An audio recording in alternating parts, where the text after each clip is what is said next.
Continuing the Sword Dance from Jessie L. Weston's From Ritual to Romance.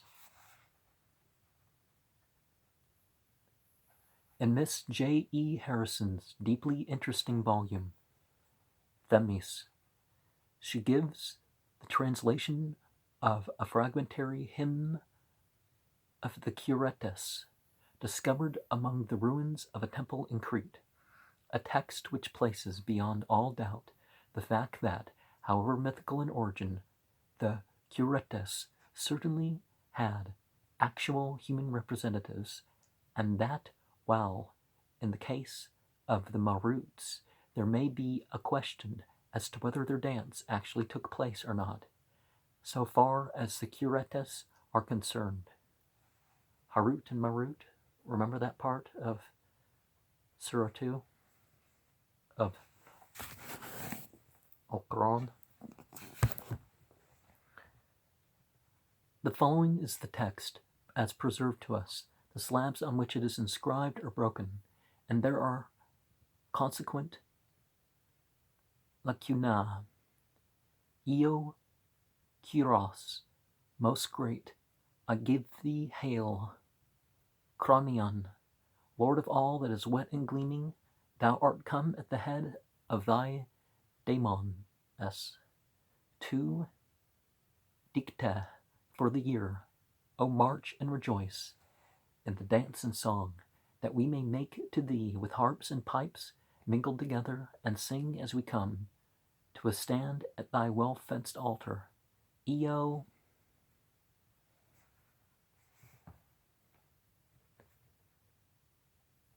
It'd be nice if they actually shared the list, because etc. is... Anyways. For here the shielded nurturers took thee, a child immortal, from Rhea, and, with noise of hesitating feet, hid thee away. Io, some list, I presume. And hooray began to be fruitful by year, and Dika to possess mankind, and all wild living things were held about by wealth-loving peace. Io. To us also leap for full jars, and leap for fleecy flocks, and leap for fields of fruit, and for hives to bring increase. Io. Leap for our cities, and leap for our sea-borne ships, and leap for young citizens, and for goodly Themis. This hymn is extraordinarily interesting. It places beyond all doubt what was the root intention of this ceremonial dance. It was designed to stimulate the reproductive energies of nature, to bring into being fruitful fields, the vineyards, plenteous increase in the flocks and herds, to people the cities with youthful citizens. And the entity is entreated not merely to accept the worship offered, but himself to join in the action which shall produce such fair results, and to leap full jars and fleecy flocks, and for youthful citizens. Now, okay, God is present with everything, right? But those worshiping less, they certainly want presence, action. They just don't want to say, here is entertainment, do nothing, this is just entertainment. They're hoping to have some sort of alliance or boon bestowed by their actions. The importance of movement, notably of what we may call group movement, as a stimulant to natural energies, is thoroughly recognized among primitive peoples. With them, dance holds a position equivalent to that which, in more advanced communities, is assigned to prayer. Professor von Schroeder comments on this. It is remarkable to see how, according to the belief of primitive peoples, the dance seems to have a power and significance similar to that which, at higher stages of culture, is attributed to devout prayer. Prayer, ritual, dance, worship. Symbolic movement. Specific movement, there's certain effects that has, at least in showing, hey, I'm doing the way, right? He cites the case of the Tarahumara Indians of Central America. While the family as a whole are laboring in the fields, it is the office of one man to dance uninterruptedly on the dance place of the house. If he fails in his office, the labor of the others will be unsuccessful. The one sin of which a Tarahumara Indian is conscious is that of not having danced enough. Miss Harrison, in commenting on the dance of the Curetes, remarks that among certain so-called savage tribes, when a man is too old to dance, he hands on his dance to another. He then ceases to exist socially. When he dies, his funeral is celebrated with scanty rites.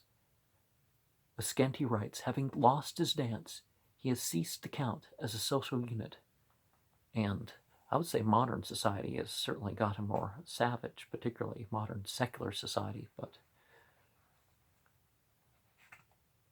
don't want people flagging me for hate speech because more like, because if I was to bring up statistics, it's like, oh, it's hate speech. It's not, no. I'm love for all humanity, right?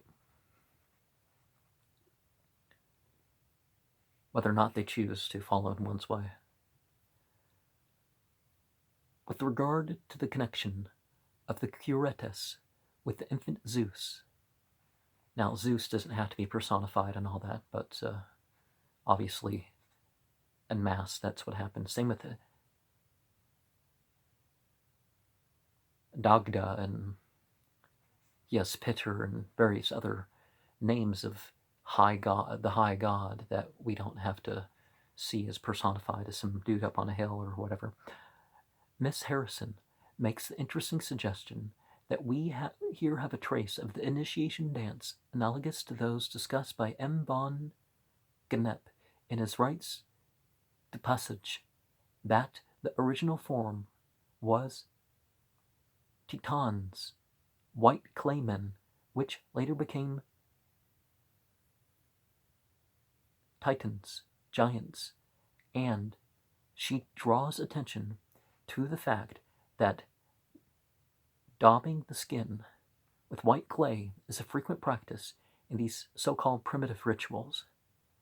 To this, I would add that it is a noteworthy fact that to our modern survival of these dances, the performers are, as a rule, dressed in white. Now, putting on white face and black face and brown face and yellow face and maybe even colors that just wouldn't be associated with a human's doll and other things like that. This stuff works much better than our psychological medications and all that stuff, but we've got so hung up on politically correct and trust the drugs over anything. The above suggestion is of extreme significance as it brings out the possibility that these celebrations are not concerned with the prosperity of community as a whole, but may have been born in a special and individual aspect, and that the idea of initiation into the group is closely connected with the ceremonial exercise of group functions. So, good for the individual, good for the society, but one would say advanced rather than primitive, right?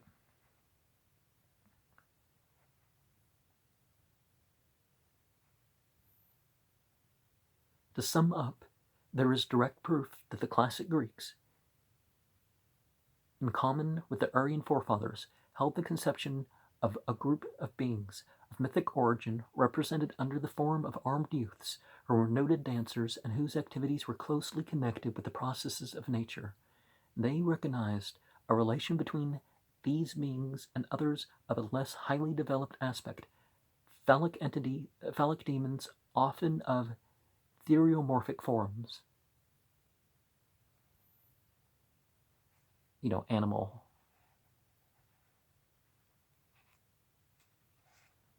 forms. Thus, the dance of the Curetes should be considered as a ceremony ritual action, rather than as a warlike exercise. It was destined to promote the fruitfulness of the earth, not to display the skill of the dancers in the handling of weapons. When we turn to an analogous group, that of the Corabantes, we find that, while presenting a general parallel to the Curetes, with whom they are often coupled in mythologies, they also possess certain distinct characteristics which form a connecting link with other and later groups. The Corabantes were of Phrygian origin, attached to the worship of the so-called goddess Cybele and Attis, the well-known Phrygian counterpart to the Phoenician Adonis, and originally the most important embodiment of the vegetation spirit. Rocher considers them to be of identical origin with Curetes, i.e. as elementary daemons, but of the Corubantes of classical art and tradition are undoubtedly human beings, priests of Cybele, as they appear in surviving bas-reliefs, to company with that entity and with Attis. The dance of the Corubantes is distinguished from that of the Curetes by its less restrained and more orgiastic character. It was a wild and whirling dance, resembling that of modern dervishes, accompanied by self-mutilation and an unrhythmic clashing of weapons, designed, some writers think, to overpower the cries of the victims. And there are Sufi orders that do engage of the un-Islamic practice of self-abuse, and certainly the playing of musical instruments plays a part in a lot of Sufi dances too, but, again, the Sufis weren't entirely original with these things. That doesn't mean they're not authentic with them, but if this suggestion be correct, it would seem to indicate that if the dance of the Curetes was originally an initiation dance, that of the Corubantes was sacrificial in character. We shall see later that certain features in the surviving forms of the sword dance also point in this direction. The interest of the Corubantes for our investigation lies in the fact that here again we have the sword dance to close and imitate connection with the worship of a vegetation spirit, and there can be no doubt that here, as elsewhere, it was held to possess a stimulating virtue.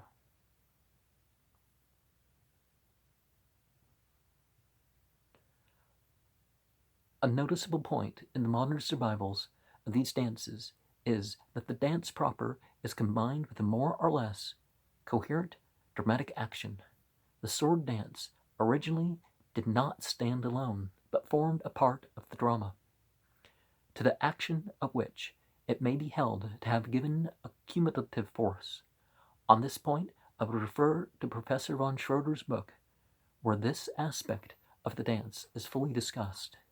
We have already spoken of the Maruts and their dramatic connection with Indra.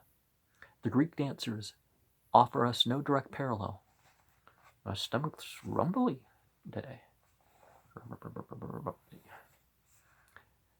The Greek dancers offer us no direct parallel, though the connecting of the Curetes with the infant Zeus, the infant concept of Zeus, just like Christians have an infant concept of God as Jesus,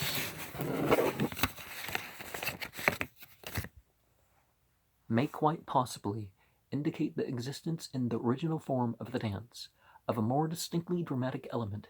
We have, however, in the Roman Salée a connecting link which proves beyond all doubt that our modern dances and analogous representations are in fact genuine survivals of primitive ceremonies, and in no way a mere fortuitous combination of originally independent elements. The Salii formed a college of priests, 12 in number, dedicated to the service of Mars, whom it is important to remember was originally thought to be a god of growth and vegetation, a spring entity that was worshipped, who bestowed his name on the vernal month of March. Also, by degrees, did the activities of the entity become specially connected with the domain of war. I was a member of a church that followed the biblical parallel of the quorum, the quorum of the 12, they call it, but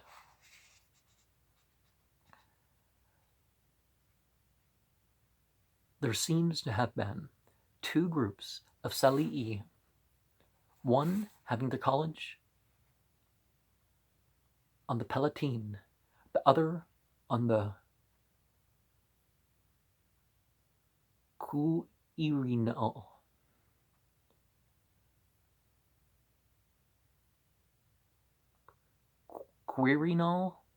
The first were the more important. The Quirinal group shared in the celebrations of the latter part of the month only. The 1st of March was the traditional birthday of Mars, and from that day, during the whole of the month, the Salii offered sacrifices and performed dances in his honor. They wore pointed caps or helmets on their head, and were girt with swords and carried on the left arm shields copied from the Ancilia, or traditional shield of Mars, fabled to have fallen from the heavens. In their right hand they bore a small lance. Now the last of Aquarius is the decan of, this just after the vernal equinox in this age, and we might say that you have a 10 of Cups being a Mercury of Aquarius, and a 2 of Cups being a Mercury of Aquarius. But in the age of Aries, the general mythological attribution of the decans was following a 10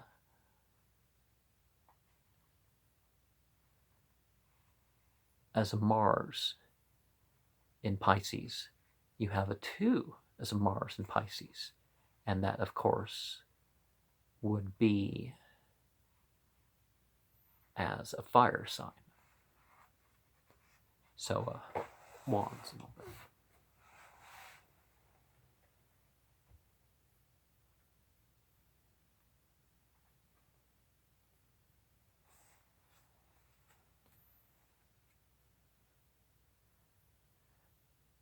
They wore pointed caps or helmets on their head, and were girt with swords and carried on their left arm shields, copied from the Anticilla or traditional shields of Mars, fabled to have fallen from heaven. In the right hand they bore a small lance. Dionysius of Halicarnassus, in a passage describing the Salii, says, they carried in their right hand a spear or staff, or something of that sort. Miss Harrison, quoting this passage, gives a reproduction of a bas-relief representing the Salii carrying what she says are clearly drumsticks. As a matter of fact, they very closely resemble the wands which, in the tarot cards, sometimes represent the lance suit. Miss Harrison suggests that the original shields were made of skin stretched upon a frame and beaten by these drumsticks. This may quite well have been the case, and it would bear out my contention that the original contact of weapon and shield was designed rather as a rhythmic accompaniment to the dance than as a display of skill in handling sword and lance, i.e., that these dances were not primarily warlike exercises. At the conclusion of their songs, the Salii invoked Mamurius Viturius, the smith who was fabled to have executed the copies of the original shield, while on the 14th of March, a man dressed in skins and supposed to represent The aforesaid Smith was led through the streets, beaten by the Salii with rods, and thrust out of the city. The following day, the 15th, was the feast of Anna Karenina, fabled to be an old woman to whom Mars had confided the tale of his love for Nerio, and who, disguising herself as the maiden, had gone through the ceremony of marriage with the entity. This feast was held outside the gates. Sometimes you do have to represent the crossing of the barriers of society. On the 23rd, the combined feast of Mars and Nerio was held with great rejoicing throughout the day. Modern scholars have unanimously recognized Amamurius, Peturius, and Anna Karenina, that the representatives of the old year, the vegetation spirit, and its female counterpart, who grown old must yield place to the young entity and his corresponding youthful bride. Reference to Chapter 5, where the medieval and modern forms of this nature ritual are discussed, and instances of carrying out of winter and ceremonial bringing in of spring were given, will suffice to show how vital and enduring an element in folklore is this idea of driving out the old year while celebrating the birth of the new year. Here and again we have a ritual sword dance closely associated with the practice of a nature cult. There can, I think, be no doubt that ab initio the two were connected with another. I don't remember quite yet. Was it in Sweden or somewhere? Yet another set of Christmas sort of observations were connected to pre-Christian, finally traced out after centuries and admitted publicly, even by church leaders, the origins of certain things.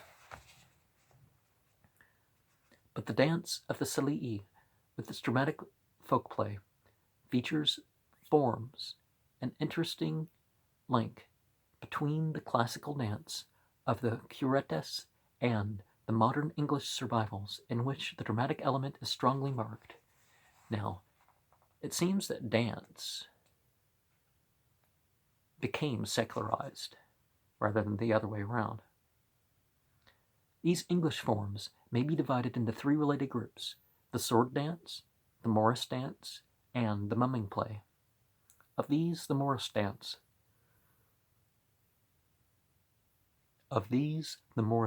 stands somewhat apart, or of identical origin. It has discarded the dramatic element and now survives simply as a dance, whereas the sword dance is always dramatic in form, and the mumming play, acted by characters appearing also in the sword dance, invariably contains a more or less elaborate fight. The sword dance proper appears to have been preserved mostly in the north of England and in Scotland. Mr. Cecil Sharp has found 4 distinct varieties in Yorkshire alone. At one time, there existed a special variant known as the Giant's Dance, in which the leading characters were known by the names of Wotan and Frau Frigg. One figure of this dance consisted in making a ring of swords round the neck of a lad without wounding him. Well, that's no fun. Well, actually, no. That's the point. That's the point of sport, is to test your skill and establish a skill, but not to, kill people when it's not necessary or anything like that. Mr. E.K. Chambers has commented on this as a survival of a sacrificial origin. The remarks of this writer on the sword dance in its dramatic aspect are so much to the point that I quote them here. The sword dance makes its appearance, not like heroic poetry in general, as part of the minstrel repertory, but as a purely popular thing at the agricultural festivals. To these festivals we may therefore suppose it to have originally belonged. Mr. Chambers goes on to remark that the dance of the Salii discussed above was originally agricultural and belongs to Mars, not as a war god, but in his more primitive quality of a fertilization spirit. In an appendix to his most valuable book, the same writer gives a full description with text of the most famous surviving form of the sword dance, that a Papastur, Old Norwegian Papay in Stora, one of the Shetland Islands. The dance was performed at Christmas, Yuletide. The dancers, 7 in number, represented the 7 champions of Christendom.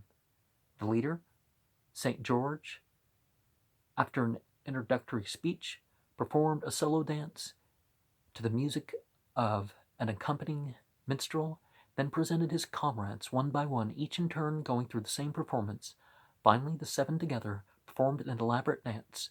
The complete text of the speeches is given in the appendix referred to.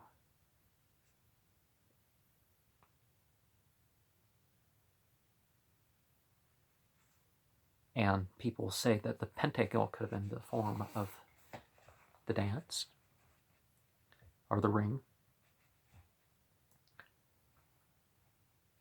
The close connection between the English sword dance and the mumming play is indicated by the fact that the chief character in these plays is, generally speaking, St. George. The title has, in some cases, become corrupt into King George. In Professor von Schroeder's opinion, this is due to St. George's legendary role as dragon slayer. Got that little dragon out front that sometimes freezes in place, sometimes he freezes underwater or off to the side of the little bird bath, and he sees in the importance assigned to this hero an argument in favor of his theory that the slaying of the dragon was the earliest Aryan folk drama.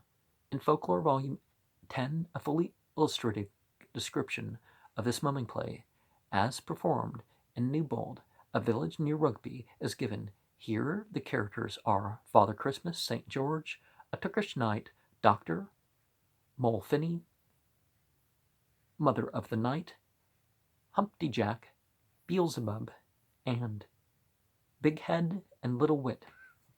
These last 3 have no share in the action proper, but appear in a kind of epilogue accompanying a collection made by Beelzebub. The play is always performed at Christmas time. Consequently, Father Christmas appears as stage manager and introduces the characters. The action consists in a general challenge issued by St. George and accepted by the Turkish knight. A combat follows, in which the Turk is slain.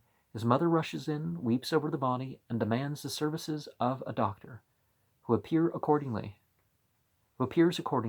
vaunts his skill in lines interspersed with unintelligent gibberish, and restores the Turk to life.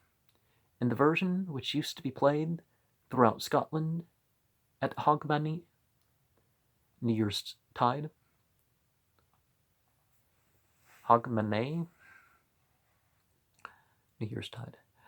the characters are Balbendo, the King of France, the King of Spain, Dr. Beelzebub, Golashan, and Sir Alexander.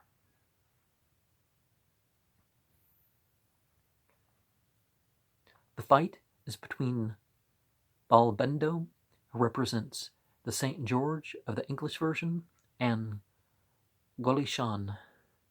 The latter is killed, and on the demand of Sir Alexander, who acts as stage manager, revived by the doctor.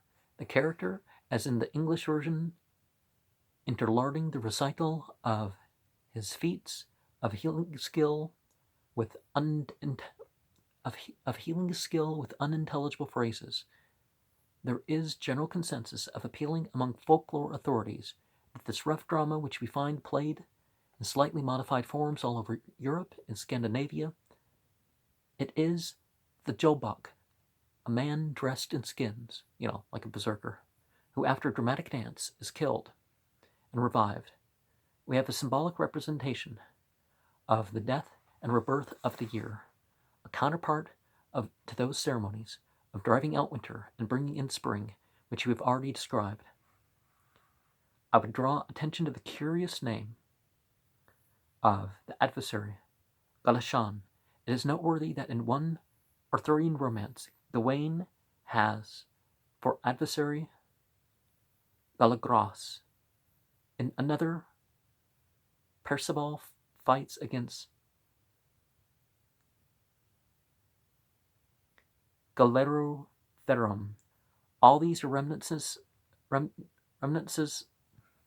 are reminiscences of the giant Goliath, who became the synonym for a dangerous, preferably so-called heathen adversary, even as Mahomet became the synonym for an idol.